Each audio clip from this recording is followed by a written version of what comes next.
হাঁপানি, শ্বাসকষ্ট, asthma, bronchitis, pneumonia ও অতিরিক্ত কাশির ক্ষেত্রে বিশেষজ্ঞ ডাক্তারের পরামর্শ মোতাবেক আপনার শিশুকে নেবুলাইজেশন করুন সঠিক নিয়মে।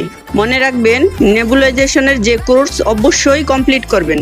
পার্শ্ব প্রতিক্রিয়া মুক্ত সঠিক নেবুলাইজেশনের কোর্স কমপ্লিট করলে মেডিসিনের চাইতে বেশি দ্রুত কাজ করে।